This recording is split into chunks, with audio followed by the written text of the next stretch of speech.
ಇನ್ನು ಮತ್ತೊಂದು ಕಡೆ ಮೂಡ ವಾಲ್ಮೀಕಿ ಹಗರಣದ ಬಗ್ಗೆ ಜನರಲ್ಲಿ ಒಂದು ರೀತಿ ಗೊಂದಲ ಇದೆ. ಬೇರೆ ಬೇರೆ ರೀತಿಯ ಅಭಿಪ್ರಾಯಗಳು ಸರ್ಕಾರದ ಬಗ್ಗೆ ಸೃಷ್ಟಿಯಾಗಿದೆ. ಸೊ ಪ್ರತಿಪಕ್ಷಗಳ ಆರೋಪಕ್ಕೆ ತಿರುಗೇಟು ಕೊಡೋದಕ್ಕೆ ಕಾಂಗ್ರೆಸ್ ಕೂಡ ಒಂದು ಹಂತಕ್ಕೆ ವಿಫಲ ಆಗಿದೆ ಅನ್ನೋದು ಹೌದು.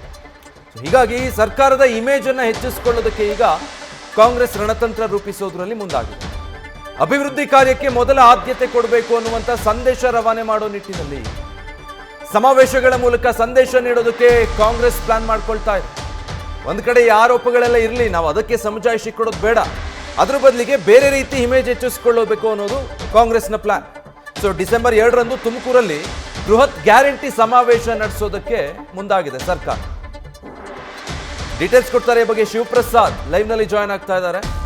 ಶಿವಪ್ರಸಾದ್, ಈಗ ಒಂದು ವಾಲ್ಮೀಕಿ ನಿಗಮದ ಹಗರಣ, ಅದಾದ್ಮೇಲೆ ಮೂಡಾ ಕೇಸ್, ಈಗಲೂ ಕೂಡ ಬಹಳ ಚರ್ಚೆ ಆಗ್ತಾ ಇರುವಂತ ಪ್ರಕರಣಗಳು. ಸಮರ್ಥವಾಗಿ ಇದಕ್ಕೆ ಉತ್ತರ ಕೊಡೋದಕ್ಕೆ ರಾಜ್ಯ ಸರ್ಕಾರಕ್ಕಾಗಿಲ್ಲ. ಬಟ್ ಡ್ಯಾಮೇಜ್ ಆಗಿರೋದಂತೂ ಹೌದು. ಇದನ್ನ ಹೇಗೆ ಮ್ಯಾನೇಜ್ ಮಾಡೋದಕ್ಕೆ ಈಗ ರಾಜ್ಯ ಸರ್ಕಾರ ಯೋಚನೆ ಮಾಡ್ತಾ ಇದೆ?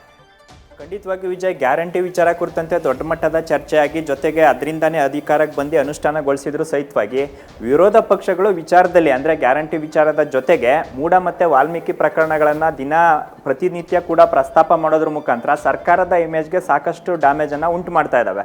ಒಂದು ಕಡೆ ಗ್ಯಾರಂಟಿ ಕೊಟ್ಟರು ಕೂಡ ಸಾಕಷ್ಟು ಜನ ಅದರ ಸದುಪಯೋಗವನ್ನು ಪಡ್ಕೊಂಡ್ರು ಕೂಡ ರಾಜ್ಯ ಸರ್ಕಾರಕ್ಕೆ ನಿರೀಕ್ಷಿತವಾದಂಥ ಜನರ ಬಳಿಯ ವಿಶ್ವಾಸ ಇಲ್ಲ ಎಂಬತಕ್ಕಂಥ ಮಾತುಗಳು ಕೂಡ ಕೇಳಿ ಬರ್ತಾ ಇದೆ.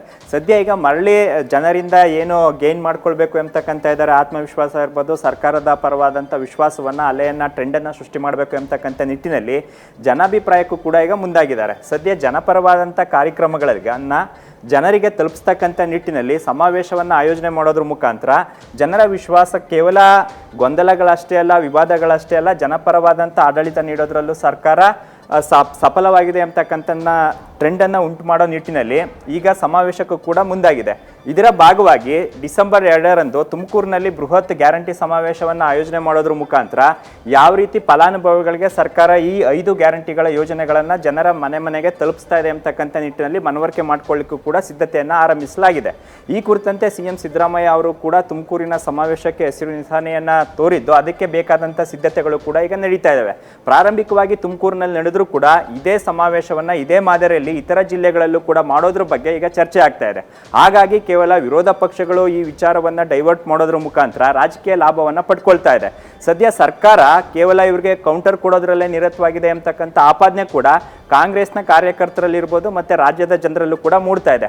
ಹಾಗಾಗಿ ಗ್ಯಾರಂಟಿ ಸಮಾವೇಶಗಳ ಮುಖಾಂತರ ತುಮಕೂರಿನ ಸಮಾವೇಶದ ನಂತರ ಇತರ ಜಿಲ್ಲೆಗಳಲ್ಲೂ ಕೂಡ ಆಯೋಜನೆ ಮಾಡೋದ್ರ ಮುಖಾಂತರ ಅಭಿವೃದ್ಧಿ ಪರವಾಗಿ ಹೇಗೆ ಕೆಲಸ ಮಾಡ್ತಾ ಇದ್ದೀವಿ, ಜೊತೆಗೆ ಗ್ಯಾರಂಟಿಗಳ ಜೊತೆಗೆ ಇತರ ಕಾರ್ಯಗಳಿಗೂ ಕೂಡ ಒತ್ತು ನೀಡ್ತಕ್ಕಂಥ ಕೆಲಸವನ್ನ ರಾಜ್ಯ ಸರ್ಕಾರ ಮಾಡ್ತಾ ಇದೆ ಅಂತಕ್ಕಂಥ ಜನಾಭಿಪ್ರಾಯವನ್ನು ಮೂಡಿಸ್ಲಿಕ್ಕೆ ಈಗ ರಾಜ್ಯ ಸರ್ಕಾರ ಮುಂದಾಗಿರ್ತಕ್ಕಂಥದ್ದು. Vijay, thank you Shivaprasad. News first ನಿರ್ಭೀತಿಯಿಂದ ನಿಮ್ಮ ಪರವಾಗಿ.